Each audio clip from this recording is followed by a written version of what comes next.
నమస్కారం D news కి స్వాగతం. ముందుగా హెడ్లైన్స్. వ్యవసాయ రంగంలో రాష్ట్ర ప్రభుత్వం వినూత్న కార్యక్రమాలు చేపడుతుందని తెలిపిన రాష్ట్ర మంత్రి కన్నాబాబు. నాబార్డ్ చైర్మన్ సైతం హర్షం వ్యక్తం చేస్తున్నట్లు తెలిపిన మంత్రి. యనమల కూదురులో జరిగిన అన్నదాన కార్యక్రమంలో పాల్గొన్న వైసీపీ తూర్పు ఇన్ఛార్జ్ దేవినేని అవినాష్. భక్తుల కోసం అన్నదాన ఏర్పాటు చేయడం సంతోషించదగిన విషయమని వెల్లడి.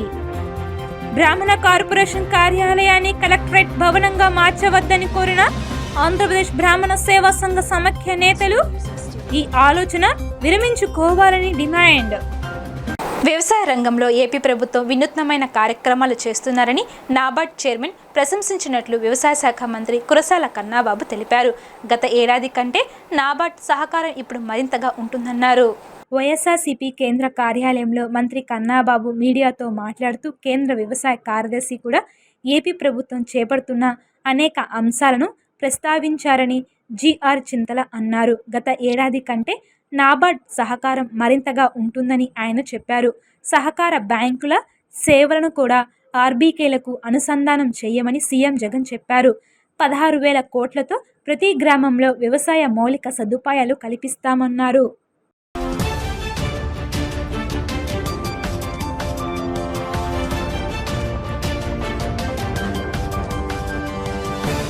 ఈరోజు ఉదయం నుంచి కూడా వ్యవసాయ రంగానికి సంబంధించి కొన్ని ముఖ్యమైన సమావేశాలు జరిగాయి.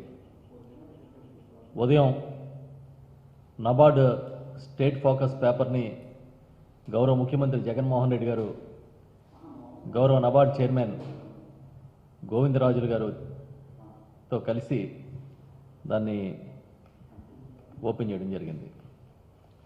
ఇది ఆవిష్కరించిన తర్వాత జరిగిన సమావేశంలో నబార్డ్ చైర్మన్ గారు ఈ రాష్ట్రంలో జరుగుతున్న వ్యవసాయ అభివృద్ధి చాలా బాగా జరుగుతోందని, ఇన్నోవేటివ్గా కొన్ని కార్యక్రమాలు నిర్వహిస్తూ ఉన్నారని మెచ్చుకున్నారు. ప్రధానంగా ఆయన మాట్లాడుతున్నప్పుడు ఇతర రాష్ట్రాల్లో కానీ కేంద్రంలో జరుగుతున్న వివిధ సమావేశాల్లో కానీ ఆంధ్రప్రదేశ్లో జరుగుతున్న వ్యవసాయ అభివృద్ధి, రైతు సంక్షేమ పథకాల గురించి ప్రత్యేకంగా మాట్లాడుకుంటున్నారనే విషయాన్ని కూడా చెప్పారు. అంతేకాకుండా కేంద్ర వ్యవసాయ కార్యదర్శి కూడా ఒక సందర్భంలో తనతో మాట్లాడుతూ ఆంధ్రప్రదేశ్లో ఇన్నోవేటివ్గా పలు అభివృద్ధి కార్యక్రమాలు వ్యవసాయానికి సంబంధించి తీసుకుంటూ ఉన్నారనేది ప్రస్తావించినట్టుగా కూడా ఆయన తెలియజేశారు.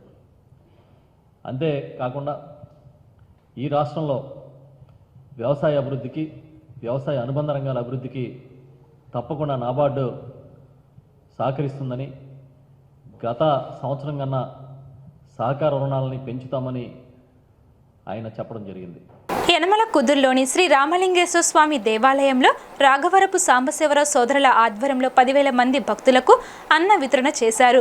మహాశివరాత్రి సందర్భంగా ఇన్ని వేల మంది భక్తులకు అన్నదానం చేయడం సంతోషకరమని ఆయన చెప్పారు.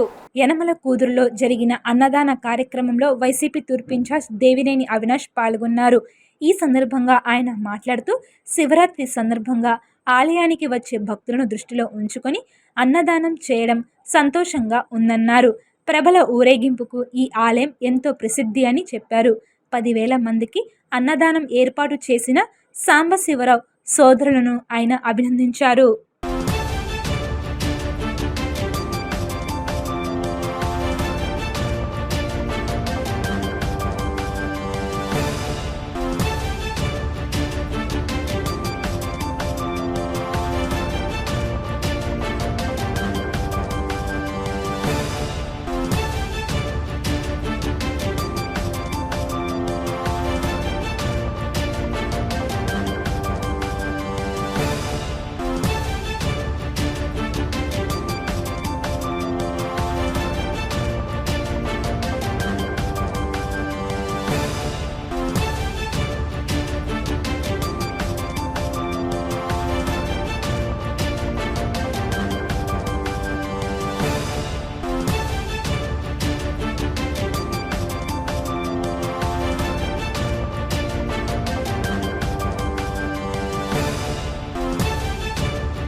ఈరోజు ప్రముఖ యలమకుదురులో రామలింగేశ్వర స్వామి దేవస్థానంలో రాఘవరపు సాంబశివరావు నాగరాజు సోదరులు ఒక ఆధ్వర్యంలో దాదాపుగా 10,000 మంది పైగా భక్తులకి అన్నదాన కార్యక్రమం చేయడం జరిగింది. ఈ కార్యక్రమంలో సోదరులు బాబీ గారు, అదేవిధంగా సోదరులు సన్నీ గారు, అదేవిధంగా పెద్దలు, ఈ యొక్క గురి ధర్మకర్త పెద్దలు సంగా నరసింహరావు గారు కానివ్వండి, సుబ్బారావు గారు కానివ్వండి, అందరూ గారు పాల్గొనడం జరిగింది.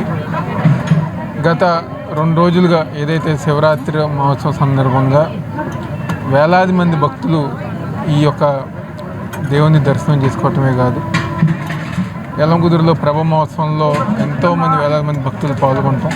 అదేవిధంగా ఈరోజు ఈ యొక్క సోదరుల ఆధ్వర్యంలో వేలాది మంది భక్తులకి ప్రజానీకానికి అన్నదాన కార్యక్రమంలో నిర్వహిస్తాం కానివ్వండి. ఈ యొక్క కార్యక్రమంలో మమ్మల్ని ఆహ్వానించి పాల్గొంచుకొని చాలా సంతోషం. తప్పకుండా దేవుడు ఒక ఆశీస్సులు ప్రతి ఒక్కరి గారు ఉండాలని చెప్పని ఈరోజు ఇంత మంచి కార్యక్రమం చేస్తున్న రాఘవరపు సాంబశివరావు గారు కానివ్వండి, నాగరాజు గారు కానివ్వండి, మా ఒక ధన్యవాదాలు చెప్తూ తప్పకుండా అందరూ సంతోషంగా ఉందని చెప్పి మనస్ఫూర్తిగా కోరుకుంటూ సెలవు తీసుకుంటాం. జోరపు ఇన్ఛార్జ్ మా దేవిని అవినాష్ గారు వచ్చినందుకు చాలా సంతోషంగా ఉంది.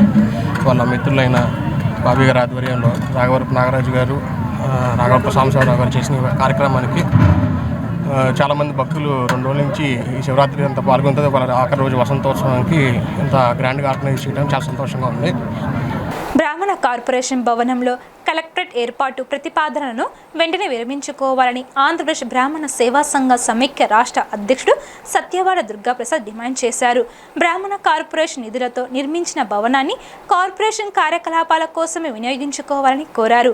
ప్రభుత్వం దీనిపై సానుకూలంగా స్పందించకపోతే రాష్ట్ర వ్యాప్తంగా అన్ని బ్రాహ్మణ సంఘాలను కలుపుకొని ఉద్యమం చేపడతామని హెచ్చరించారు. గొల్లపూడి దేవాదాయ శాఖ కార్యాలయం ఆవరణంలో ఉన్న బ్రాహ్మణ కార్పొరేషన్ భవనాన్ని కలెక్టరేట్కు కేటాయించవద్దని డిమాండ్ చేస్తూ ఆంధ్రప్రదేశ్ బ్రాహ్మణ సేవా సంఘ సమైక్య ఆధ్వర్యంలో దేవాదాయ శాఖ కమిషనర్ కార్యాలయంలో వినతి పత్రం అందజేశారు. ఈ సందర్భంగా సమైక్య రాష్ట్ర అధ్యక్షుడు సత్యవాడ దుర్గాప్రసాద్ మాట్లాడుతూ గత టీడీపీ ప్రభుత్వ హయాంలో వేణుగోపాలస్వామి దేవస్థానానికి చెందిన స్థలంలో దేవాదాయ శాఖ కార్యాలయాలతో పాటు బ్రాహ్మణ కార్పొరేషన్ మిగులు నిధులతో కార్పొరేషన్కు కార్యాలయాన్ని నిర్మించారన్నారు. గొల్లపూడిలో ఏర్పాటు చేసిన ఈ కార్యాలయం వల్ల రాష్ట్ర వ్యాప్తంగా వివిధ పనుల నిమిత్తం వచ్చే ప్రజలకు అందుబాటులో ఉంటుందన్నారు. వైసీపీ ప్రభుత్వం వచ్చాక కార్పొరేషన్ పథకాలు సక్రమంగా అమలు జరగడం లేదని, దీనికి తోడు కార్యాలయాలని సైతం కలెక్టరేట్కు ఏర్పాటుకు కేటాయిస్తామనడం తగదన్నారు. సమైక్య ప్రధాన కార్యదర్శి కోడూరి సతీష్ శర్మ మాట్లాడుతూ ప్రభుత్వం ఈ అంశంపై పునరాలోచించకపోతే రాష్ట్ర వ్యాప్తంగా బ్రాహ్మణ సంఘాలతో కలిసి ఉద్యమాలు చేస్తామని హెచ్చరించారు.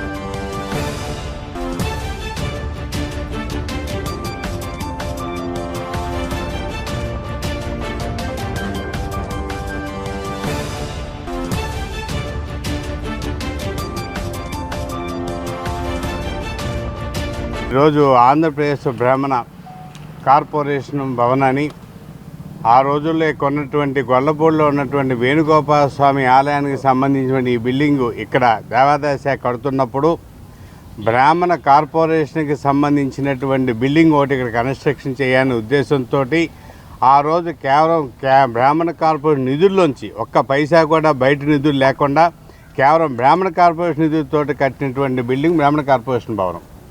ఆ బిల్డింగ్ని ఈరోజు ప్రభుత్వం కానీ మిగతా వాళ్ళు కానీ దీన్ని తీసుకువెళ్ళి పునర్విభజనలో భాగంగా ఈ జిల్లాలో ఒక ఎక్స్పెన్షన్లో భాగంగా దీన్ని తీసుకెళ్ళి కలెక్టరేట్కి ఇద్దామనేటువంటి ప్రతిపాదనలు జరుగుతున్నాయని చెప్పి ఈరోజు మాధ్యమాల ద్వారా పేపర్ ద్వారా అన్నిటి మీద తెలిసింది.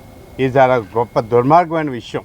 కారణం ఏంటంటే బ్రాహ్మణ్యానికి సంబంధించినటువంటి దేవాలయానికి సంబంధించిన భూమిలో మా బ్రాహ్మణ కార్పొరేషన్తో కట్టినటువంటి బిల్డింగ్ని మిగతా వాటికి ఉపయోగించడం చాలా దారుణమైన విషయం. కారణం ఏంటంటే ఇది విజయవాడ దగ్గరలో ఇక్కడ ఉన్నప్పుడు మా రాష్ట్రంలో ఉన్న 13 జిల్లాల నుంచి ఎప్పుడైనా ఎవరైనా అర్చకులు కానీ పురోహితులు కానీ మహిళలు కానీ వాళ్ళ యొక్క అవసర నిమిత్తం కార్పొరేషన్లో పని ఉన్నప్పుడు ఇక్కడికి వచ్చి దగ్గరలో కూర్చుని ఈ పనులు చేయించుకోవడానికి వెసులుబాటుగా ఉండేటువంటి ఈ భవనం మేము కట్టుకుంటే దీన్ని తీసుకెళ్ళి ఈరోజు కలెక్టరేట్కి అప్పగిస్తామని చెప్పడం అనేటువంటిది చాలా ఘోరమైన విషయం. ఈ విషయాన్ని రాష్ట్రంలో అన్ని బ్రాహ్మణ సంఘాలు ఈరోజు ఏకమై ఒకే ముక్తఖండంతో దీన్ని ఖండిస్తున్నాం. ఏదైతే స్వాతంత్రం సిద్ధించిన తర్వాత మరి అన్ని సామాజిక వర్గాలు కూడా ఏదైతే ప్రభుత్వంలో సంక్షేమంలో లబ్ధి పొందుతున్నటువంటి సందర్భంలో మరి బ్రాహ్మణ జాతి లబ్ధి చేకూరట్లేదనే అంశాలని గత ప్రభుత్వ దృష్టిలో పెట్టిన సందర్భంలో బ్రాహ్మణ కార్పొరేషన్ ఏర్పాటు చేయడం జరిగింది. అదే సందర్భంలో మరి ఇక్కడ ఉన్నటువంటి రాష్ట్ర విభజన తర్వాత దేవాదాయ ధర్మాదాయ శాఖ కార్యాలయం ఈ వేణుగోపాల స్వామి దేవాలయానికి సంబంధించినటువంటి ఈ పొలంలో నిర్మించుకునే సందర్భంలో ఆ వచ్చినటువంటి డబ్బుల్లో నుంచి కొంత, అలానే బ్రాహ్మణ కార్పొరేషన్కి ఇచ్చినటువంటి బడ్జెట్లో మిగులు నిధుల్లో నుంచి కొంత ధనాన్ని వారు వెచ్చించి ఆ భవనాన్ని నిర్మించడం జరిగింది. ఇవాళ మరి గౌరవ ముఖ్యమంత్రి జగన్మోహన్ రెడ్డి గారు రాష్ట్రంలో ఉన్నటువంటి జిల్లాల పునర్విభజనలో భాగంగా మరి ఏదైతే నూతన జిల్లాలకి భవనాల్ని ఎంచుకునే సందర్భంలో జిల్లా కలెక్టర్ గారు ఈ యొక్క భవనాన్ని కూడా చూసి ఇది బాగుంటుంది బ్రాహ్మణ కార్పొరేషన్ భవనం అనేటువంటి సందర్భాన్ని మనం మాధ్యమాల్లో చూడటం జరిగింది. విభజన చట్టంలోని హామీలను నెరవేర్చలేనందుకు వైసీపీ ఎంపీల చేత ప్రజలకు క్షమాపణలు చెప్పించాలని PCC working president Tulasireddy demand చేశారు. ప్రత్యేక హోదా సాధన కోసం ప్రధాని మోడీపై అవిశ్వాస తీర్మానాన్ని ప్రవేశపెట్టారని, లేని పక్షంలో ఎంపీల చేత పదవులకు రాజీనామా చేయించాలని తులసిరెడ్డి డిమాండ్ చేశారు. విజయవాడ ఆంధ్రరత్న భవన్లో ఏర్పాటు చేసిన విలేకరుల సమావేశంలో తులసిరెడ్డి మాట్లాడుతూ రాజధాని అంశంపై హైకోర్టు తీర్పు చరిత్రాత్మకమని, ఈ తీర్పును కాంగ్రెస్ పార్టీ స్వాగతిస్తుందని అన్నారు. ఈ తీర్పు రాష్ట్ర ప్రభుత్వానికి చంపపేటు అని రైతులకు ఉపశమనం కలిగిందని చెప్పారు. వైసీపీ ప్రభుత్వం రాజ్యాంగ విరుద్ధమైన నిర్ణయం తీసుకుని 3 రాజధానులపై ముందుకు వెళ్లిందని మండిపడ్డారు. హైకోర్టు తీర్పును గౌరవించి ప్రభుత్వం ముందుకు వెళ్లాలని, మరో అప్పీలుకు వెళ్లకూడదన్నారు. హైకోర్టు చెప్పిన విధంగా రాజధాని భూములు అభివృద్ధి చేసి ప్రభుత్వం రైతులకు అప్పగించాలని తులసిరెడ్డి డిమాండ్ చేశారు. 3 రాజధానులు, సిఆర్డీఏ రద్దు పిటిషన్లపై హైకోర్టు తీర్పును స్వాగతిస్తున్నామని అన్నారు. వివేకానంద రెడ్డి గారి హత్యకు సంబంధించిన అంశం, అనేక అంశాలు ఇంతవరకు 2019 మార్చి 15న మాజీ మంత్రి వివేకానంద రెడ్డి గారు అతి దారుణంగా పులివెందుల టౌన్లో ఆయన ఇంట్లో హత్య కావించడం జరిగింది. అప్పటి నుండి ఇప్పటివరకు జరిగిన పరిణామక్రమాన్ని చూస్తే హంతకులు ఎవరైంది జగన్మోహన్ రెడ్డి గారికి తెలుసు, వాళ్ళని కాపాడే ప్రయత్నం చేస్తున్నారు. ఆ నేపథ్యంలో అధికార దుర్వినియోగం జరుగుతూ ఉందని చెప్పేసి అర్థమవుతా ఉంది. కానీ కాంగ్రెస్ పార్టీ డిమాండ్ ఏమంటే సిబిఐ ముఖ్యమంత్రి గారిని కూడా విచారించాలి. రెండవది, సిబిఐ విచారణకు సహకరించే దానికోసం ముఖ్యమంత్రి గారు జగన్మోహన్ రెడ్డి గారు ముఖ్యమంత్రి పదవికి రాజీనామా చేయాలి. నిష్పాక్షికమైన విచారణ జరగాలి అంటే జగన్మోహన్ రెడ్డి గారు ముఖ్యమంత్రి పదవి నుండి వైదొలగాలి, సిబిఐ విచారణ చేపట్టాలి. ఇది వివేకానంద రెడ్డి గారి హత్యకు సంబంధించి. ఇక 4వ అంశం ప్రత్యేక హోదా. జగన్మోహన్ రెడ్డి గారు ప్రతిపక్ష నాయకుడిగా ఉన్నప్పుడు ప్రజలను అడిగాడు, నాకు రాష్ట్రంలో అధికారం ఇవ్వండి, కేంద్రంలో 20 పైచులకి ఎంపీలు ఇవ్వండి, కేంద్రము మెడలు వంచి ప్రత్యేక హోదా సాధిస్తా, విభజన చట్టంలోని అన్ని అంశాలను అమలు చేయిస్తామని చెప్పేసి ఆనాడు ప్రజలను అడగడం జరిగింది. ఆంధ్రప్రదేశ్ అసెంబ్లీ సమావేశాలకు దివంగత మంత్రి మేకపాటి గౌతమ్ రెడ్డికి సంబంధించిన శాఖలను ఇతర మంత్రులకు కేటాయించారు. మంత్రి సిదిరి అప్పలరాజుకు ఐటీ పరిశ్రమలు, స్కిల్ డెవలప్మెంట్ శాఖలను కేటాయించారు. మంత్రి ఆదిమూలపు సురేష్కు లా అండ్ జస్టిస్ శాఖ, మంత్రి కురసాల కన్నాబాబుకు జీఏడీ శాఖ, మంత్రి బుగ్గన రాజేంద్రనాథ్ రెడ్డికి పబ్లిక్ ఎంటర్ప్రైజెస్, ఎన్ఆర్ఐ ఎంపవర్మెంట్ కేటాయించారు. అసెంబ్లీ సమావేశాల్లో ఆయా శాఖల వ్యవహారాలను సదరు మంత్రులు చూడనున్నారు. ఇటీవల ఆంధ్రప్రదేశ్ పరిశ్రమలు, ఐటీ, వాణిజ్య శాఖల మంత్రి మేకపాటి గౌతమ్ రెడ్డి అకాల మరణం చెందిన విషయం తెలిసిందే.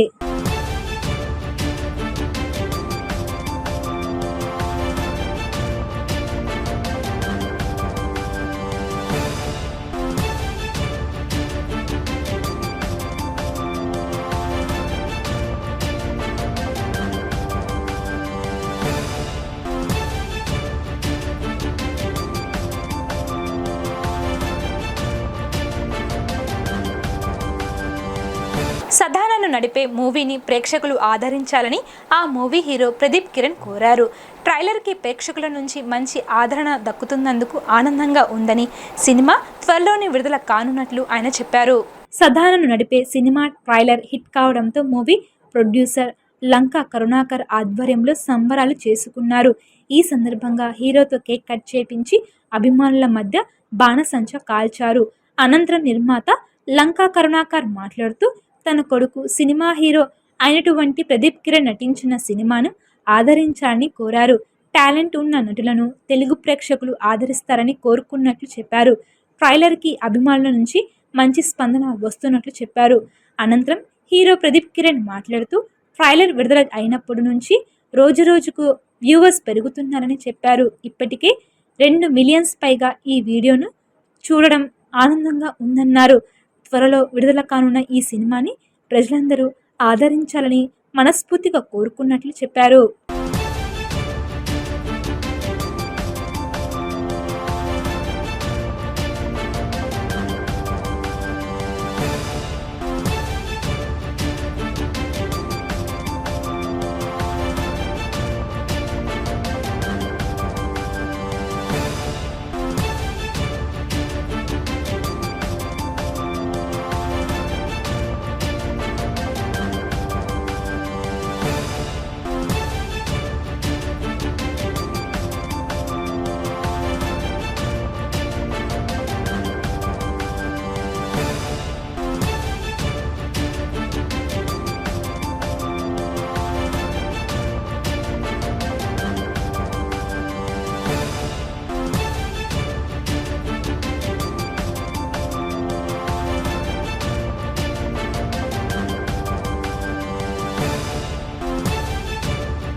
ఆర్పీ మూవీ మేకర్స్ తరఫున ఈరోజున మరి కొత్త సినిమా ఒకటి రిలీజ్ చేస్తున్నాం, సదా నన్ను నడిపే.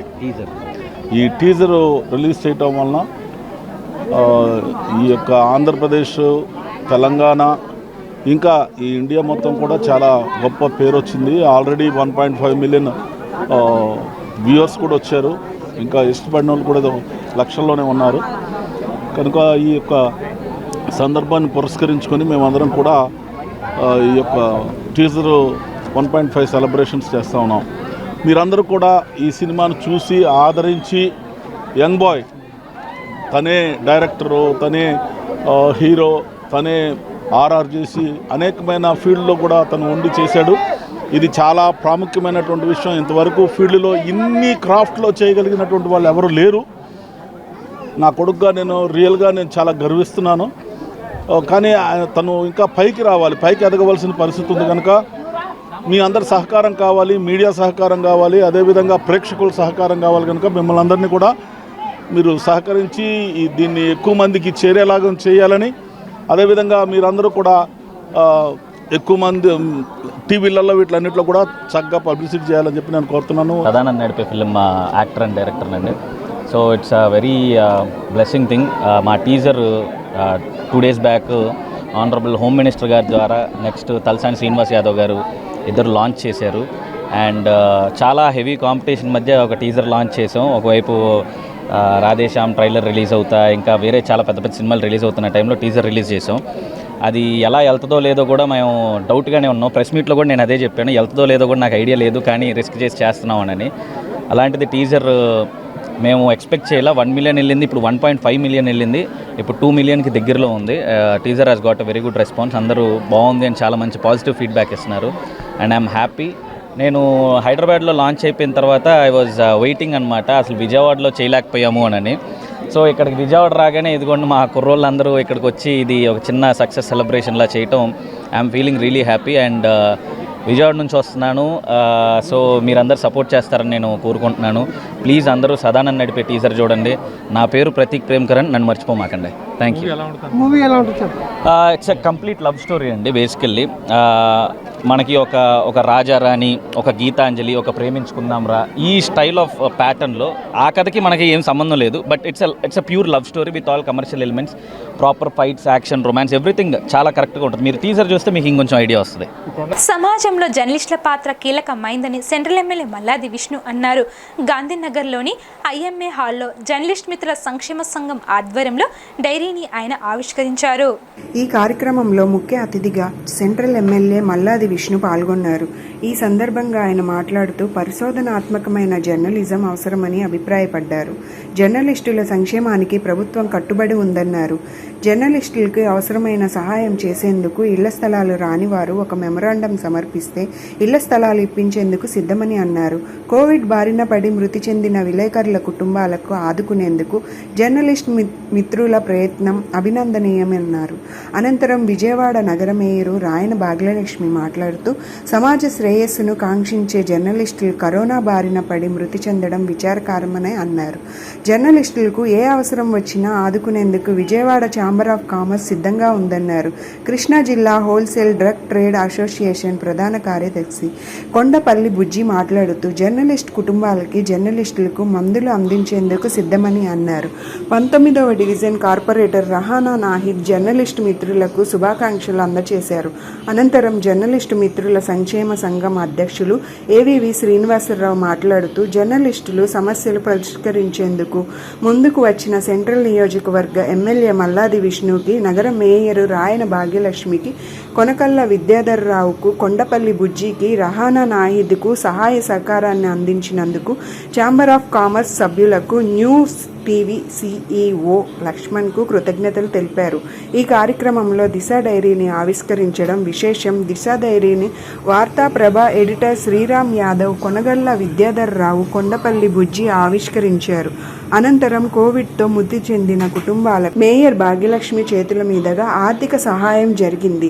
జర్నలిస్ట్ మిత్రుల సంక్షేమ సంఘ ప్రధాన కార్యదర్శి రమేష్ రెడ్డి, ఉపాధ్యక్షులు టీవీ ప్రసాద్, ముకుంద గున్నాథ్, సభ్యులు సునీల్, జోజీ, సురేష్, వి న్యూస్ హరి తదితరులు పాల్గొన్నారు.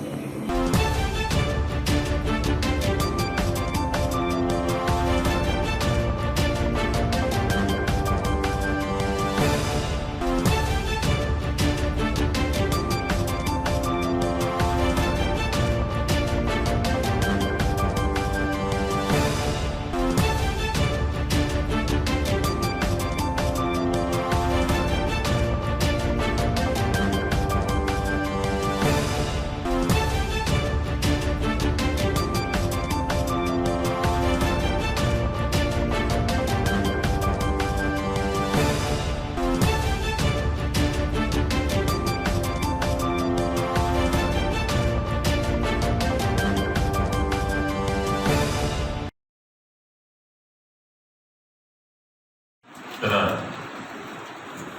వేదికలో అలంకరించినటువంటి మిత్రులు, పాత్రికేయులు, జర్నలిస్టులు అందరికీ నమస్కారం. జర్నలిస్ట్ మిత్రులందరూ కలిసి వారి సంక్షేమ సంఘం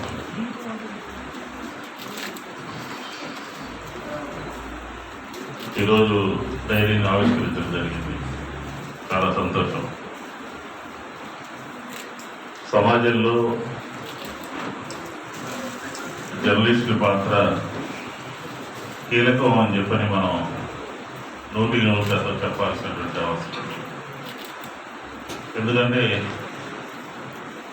ఎక్కడ ఎటువంటి వార్త, ఇన్వెస్టిగేషన్ చేయాలన్నా ఆ జర్నలిస్టులో తపన ఉండాలి. జర్నలిస్టులో ఒక స్పార్క్ ఉండాలి. ప్రపంచానికి ఎవరికి తెలియనటువంటి విషయాలు ఉదయాన్నే పొద్దున్నే పేపర్ చూస్తేనో లేకపోతే వాట్సాప్ ఆన్ చేస్తేనో అందరికీ తెలియజేసే విధంగా ఉండాలి అని చెప్పి సందర్భంగా నేను కోరుతాను. ఎందుకంటే విజయవాడ నగరంలో ఒక పోలీస్ కమిషనర్ ఉండేవాడు. ఖమ్మం జిల్లాలో హైదరాబాద్లో ఆయన ఇల్లు కట్టుకుంటుంటే ఖమ్మం జిల్లాలో ఫారెస్ట్లో కొంత కలపని విజయవాడ నుంచి ఒక సిఏని ఎస్ఐని పంపించి తక్కువ ఉండటమో లేకపోతే ఏదో చేయడమో మొత్తానికి సంథింగ్ జరుగుతాం. దాన్ని ఒక జర్నలిస్ట్ వెలుగులోకి తీసుకురావడం జరిగింది. విజయవాడకు సంబంధించిన వాళ్ళు ఇక్కడి నుంచి అక్కడికి వెళ్ళి, అది జర్నలిస్ట్ యొక్క బాధ్యత. అలాగే ప్రజలకి ప్రభుత్వానికి మధ్య వారధులుగా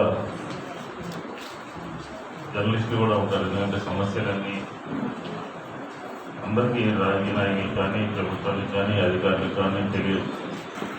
ఈరోజు జర్నలిస్ట్ అందరూ ఇక్కడ ప్రోగ్రామ్ కండక్ట్ చేయడం, ఇక్కడ ఎమ్మెల్యే గారు, నారాయణ గారు, పెద్దలందరూ వేదిక అలంకరించుకుంటారు. లాస్ట్ టైం జర్నలిస్టులు కొంతమంది వచ్చి మనం ఇన్వైట్ చేసేటప్పుడు చెప్పారు, జర్నలిస్టుల సంక్షేమ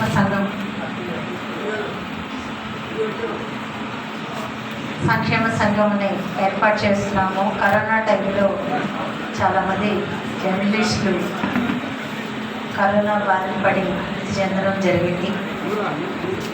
వాళ్ళ కుటుంబాలకి అందరం కలిసి ఆదుకుంటున్నాము. మనతోటి జర్నలిస్టులు అన్నదమ్ములుగా ప్రజలుగా ఎవరైతే కరోనా టైంలో కరోనా బారిన పడి మృతి చెందారో వాళ్ళందరికీ ఆదుకోవడానికి మా సంఘం తరఫున మేమంతా కృషి చేస్తున్నాము. అందులో మీరు వచ్చి పార్టిసిపేట్ చేయాలని చెప్పారు. ఎవరైతే జర్నలిస్టులు మన కరోనా కాలంలో కారణం చేశారు వాళ్ళ కుటుంబానికి ప్రధాన సానుభూతిని తెలియజేసుకుంటున్నాను. చామరావు థామస్ తరఫున ఎల్లవేళ అండగా ఉండదని, అలాగే నిత్యం మనం మంచి వ్యాపారపరంగా కావచ్చు ఏదైనా ఇచ్చేటప్పుడు కొంత దాని మీద అవగాహన చేసుకొని ఆ ప్రకటన చేసేటప్పుడే దానిలో మంచి చెడు మనకు అవగాహన చేసుకున్న తర్వాతే, అలాగే ఒక వ్యక్తిత్వం మీద విమర్శ చేసేటప్పుడు కానివ్వండి, పొలిటికల్ అంటే అది వారికి అలవాటు. పొలిటికల్లో లేనివాడు ఏదైనా చిన్న అతను చేయని తప్పుని తప్పుగా చెప్తే అతను చాలా బాధపడతారు. కాబట్టి 1-2 సార్లు ఎవరైతే కంప్లైంట్ చేస్తారో లేదా ఎవరైతే బాధించబడిన వాడి ఇద్దరిని ఒకసారి పరిశీలించిన తర్వాతే మనం ప్రకటన చేసి అది నిజాయితీగా ఉందని అనిపించుకునే విధంగా మీరందరూ ప్రవర్తించాలని, అలాగే ఈ సంఘానికి రాష్ట్ర పురోభివృద్ధికి మీరందరూ తోడ్పడాలని, ఎలాగైనా మాతో పాటు గౌరవ మంత్రి వెల్లపల్లి శ్రీనివాసరావు గారు అన్నదండలు మీ అందరికీ ఉంటాయని వారి తరఫున శుభాకాంక్షలు తెలియజేస్తూ, శ్రీనివాసరావు గారు లాస్ట్ టైం నా దగ్గరికి వచ్చినప్పుడు మా అసోసియేషన్ గురించి, మా అసోసియేషన్ తరఫున ఏదైనా సపోర్ట్ కావాలని అడిగారు. నేను ఆ రోజే చెప్పాను, మీ సంఘంలో ఎటువంటి మీడియా మిత్రులకు కానీ వాళ్ళ ఫ్యామిలీకి కానీ ఏ మెడిసిన్ కావాలన్నా సరే ఆ కరోనా టైంలో మీకు నేను ఫ్రీగా ఏర్పాటు చేస్తానని చెప్పని అప్పుడే ఒక 150 కిట్లు మీకు మేము ఏర్పాటు చేసామండి వన్ టౌన్లో మెడికల్ అసోసియేషన్ తరఫున. అంతకన్నా నాకు విలేకరులు అంటే చాలా గౌరవం, వాళ్ళంటే నాకు చాలా ఇష్టం. దానికి కారణం కూడా ఒకటి ఉందండి. మా నాన్నగారు 40 years బ్యాక్ కొండపల్లిలో ఆంధ్రజ్యోతి విలేకరుగా పనిచేశారు. ఆ రోజుల్లో ఆయన పడ్డ కష్టం, శ్రమ చూసినప్పుడు నాకు ఎంతో ఆనందం వేసేది. మాకు అక్కడి నుంచి విజయవాడ బందర్ రోడ్ ఆఫీస్ నుంచి ఒక పుస్తకాలు వచ్చేవి, తెల్ల కాగితాలు. ఆ కాగితాలు రాసి మేము మ్యాటర్ రాసి ఇబ్రహీంపట్నం డిపోకి వచ్చి అక్కడ బస్ స్టాండ్ లో బస్కి ఇచ్చేవాళ్ళం. వాళ్ళు తీసుకొచ్చి విజయవాడలో బస్ స్టాండ్ లో ఆ డిపోలో ఉన్న ఆ పత్రిక పేపర్ బుక్ లో వేసేవాళ్ళు మన డబ్బాలో. అది వెళ్ళి వాళ్ళ పేపర్లో పడ్డాక మొదటి పేపర్కి వచ్చాక కొండపల్లి అనే ఊరు చూడంగానే ఈయనకి ఆనందం వేసేది. నేను పంపిన న్యూస్ మా పేపర్కి వచ్చింది అని చెప్పాలి. అంత కష్టపడే వాళ్ళు విలేకరులండి. అనుకోకుండా ఇవాళ మీ పుణ్యవాళ్ళతో కొండపల్లి కళాకారుల కల్పవల్లి పుస్తకం కూడా నిర్మించాను. యనమల కుదురు శ్రీ రామలింగేశ్వర స్వామి ఆలయం వద్ద వసంతోత్సవాలు కన్నుల పండుగగా జరుగుతున్నాయి. ఈ ఉత్సవాలకి వచ్చిన భక్తులతో ఆలయం కిక్కరిసిపోయింది. శివరాత్రి 3వ రోజున జరిపే ఈ వసంతోత్సవాన్ని సంబరంగా అందరం కలిసి ఐక్యంగా చేసుకుంటామని భక్తులు తెలియజేశారు. స్వామివారి ఊరేగింపున భక్తులు భారీగా పాల్గొన్నారు.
శివరాత్రి 3వ రోజు వసంతోత్సవంగా జరుపుతారు.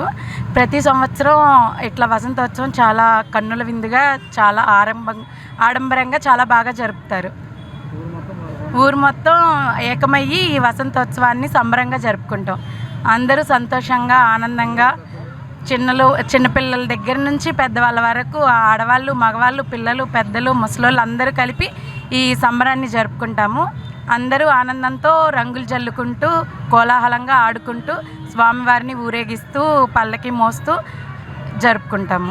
ఈరోజు వసంతోత్సవం ఊరు మొత్తం ఇలా ఇంత సందడిగా ఉంది, చాలా ఆనందంగా ఉంది.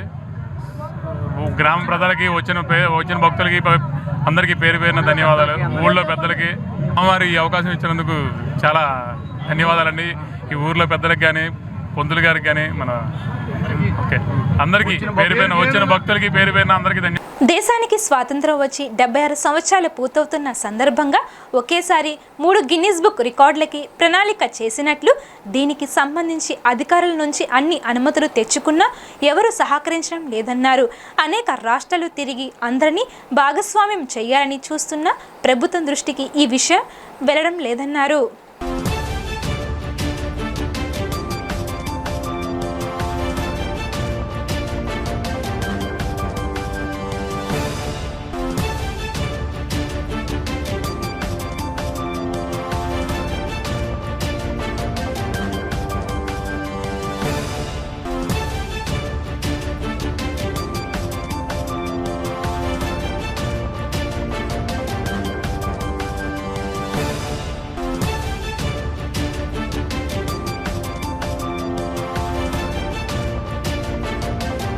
సొసైటీకి ఏదైనా చేయాలనేటటువంటి కాన్సెప్ట్తో 5 సంవత్సరాల క్రితమే ఈ 75 సంవత్సరాల స్వాతంత్ర దినోత్సవం సందర్భంగా గత ముఖ్యమంత్రి అయినటువంటి చంద్రబాబు నాయుడు గారిని కలిసి ఏదైనా చేద్దామని చెప్పి ఆయన దగ్గర ఒక పర్మిషన్ తీసుకొని ఒక ప్రాజెక్ట్ మేము స్టార్ట్ చేయడం అయితే జరిగింది.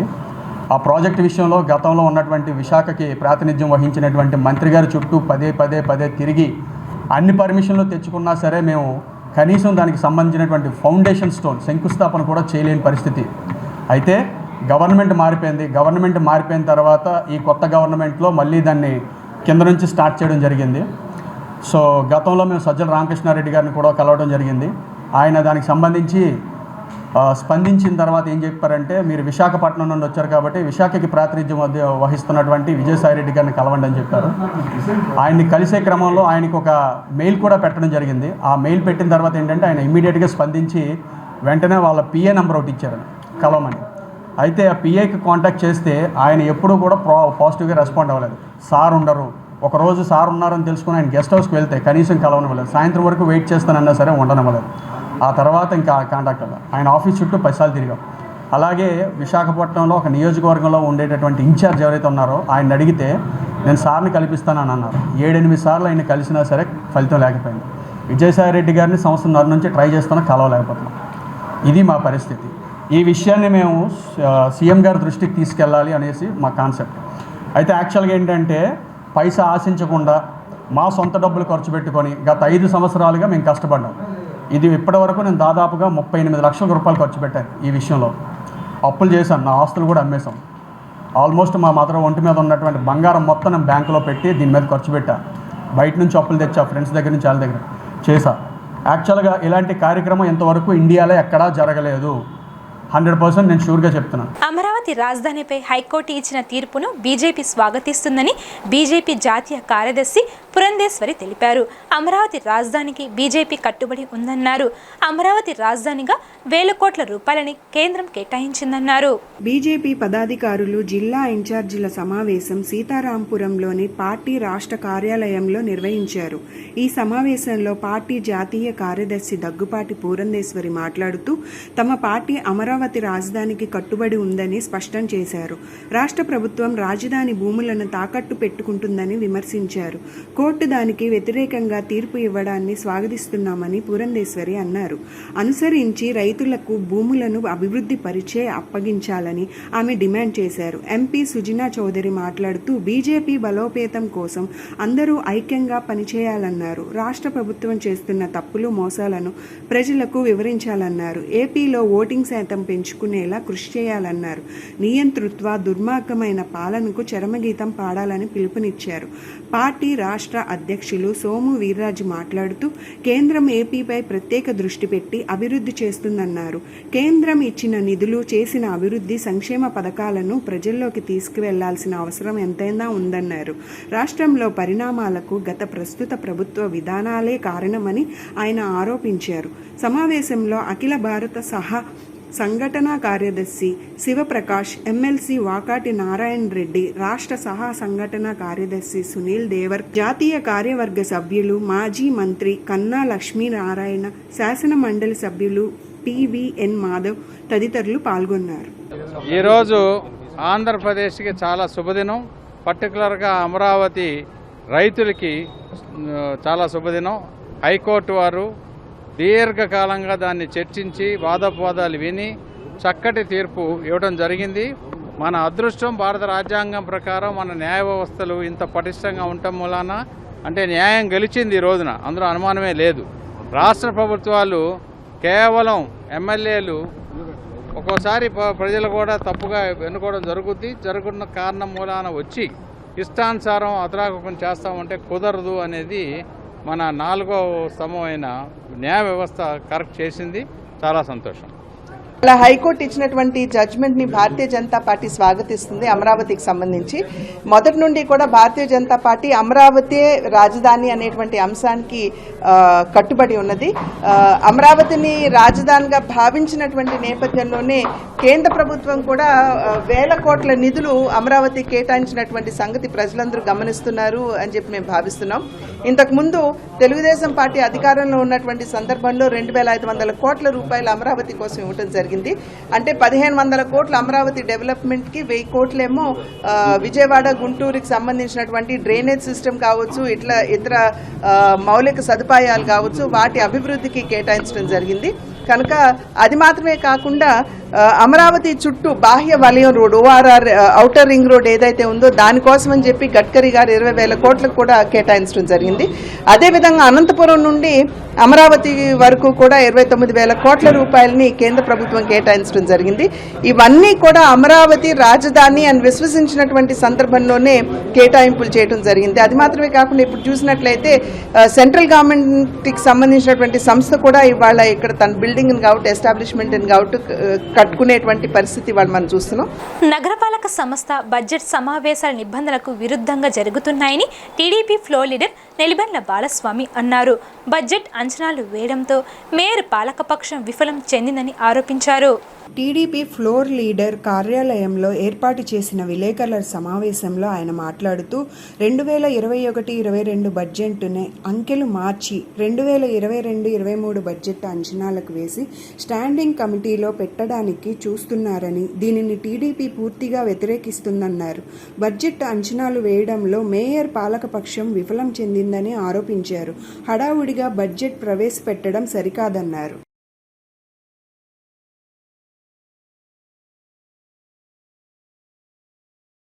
అక్టోబర్ నెలలో బడ్జెట్ అంచనాలు తయారు చేయాలి. జనవరి నెల కల్లా దాన్ని స్టాండింగ్ కౌన్సిల్లో పెట్టి ఆమోదం తీసుకోవాలి. ఫిబ్రవరి మొదటి వారంలో కౌన్సిల్ సమావేశంలో బడ్జెట్ మీద కౌన్సిల్ సమావేశం జరగాలి. ఇది నిబంధనల ప్రకారం జరగాల్సినటువంటి తీరు. కానీ నిబంధనలకు విరుద్ధంగా ఈ పాలకపక్షం బడ్జెట్ విషయంలో కానీ అంచనాల విషయంలో కానీ నిబంధనలకు విరుద్ధంగా రివ్యూ సమావేశాలు జరగాలి డిసెంబర్లోనే. ఏంటంటే 2021-22 బడ్జెట్ 1393 కోట్లు 21-22 బడ్జెట్. ఈ బడ్జెట్లో ఎన్ని పనులు అయినాయి, ఎంత ఖర్చు పెట్టాం, మిగులు బడ్జెట్ ఎంత ఉంది, దాని మీద రివైజ్డ్ బడ్జెట్ ప్రవేశపెట్టాలి. అలాగే బడ్జెట్ సవరణ ఏం చేయాలి అనే దాని మీద 22-23 బడ్జెట్ మీద మరి అధికారులు తయారు చేసినటువంటి అంచనాలని మేయర్ గారు ముందుంచితే మేయర్ గారు స్టాండింగ్ కౌన్సిల్ మెంబర్స్ దాని మీద పలు దఫాలు చర్చించి దానిలో కొత్తగా పెట్టాల్సిన అభివృద్ధి కార్యక్రమాలు ఏమైనా ఉన్నాయా, దానిలో తొలగించాల్సినవి ఏమైనా ఉన్నాయా, సవరణ చేయాల్సినటువంటి విషయాలు ఏమైనా ఉన్నాయా, ఇవన్నీ కూడా చూసుకోవాల్సిన అవసరం ఉంది. రాష్ట్ర వ్యాప్తంగా గడిచిన 24 గంటల్లో 122 కరోనా కేసులు నమోదు అయ్యాయి. కరోనాతో ఎటువంటి మరణాలు సంభవించలేదు. కరోనా నుంచి 236 కోలుకోగా రాష్ట్రంలో యాక్టివ్ కేసుల సంఖ్య 1543 ఉన్నట్లు రాష్ట్ర వైద్య ఆరోగ్య శాఖ తెలిపింది.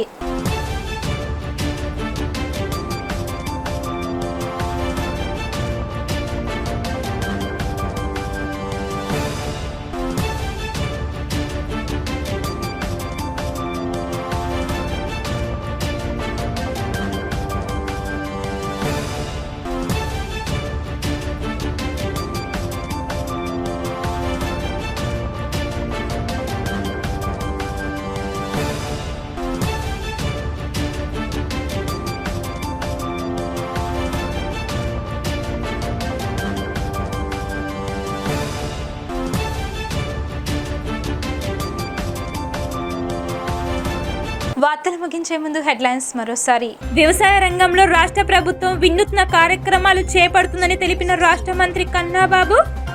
నాబార్డ్ చైర్మన్ సైతం హర్షం వ్యక్తం చేస్తున్నట్లు తెలిపిన మంత్రి.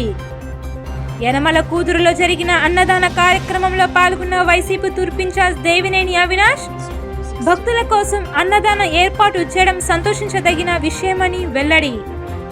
బ్రాహ్మణ కార్పొరేషన్ కార్యాలయాన్ని కలెక్టరేట్ భవనంగా మార్చవద్దని కోరిన ఆంధ్రప్రదేశ్ బ్రాహ్మణ సేవా సంఘ సమాఖ్య నేతలు.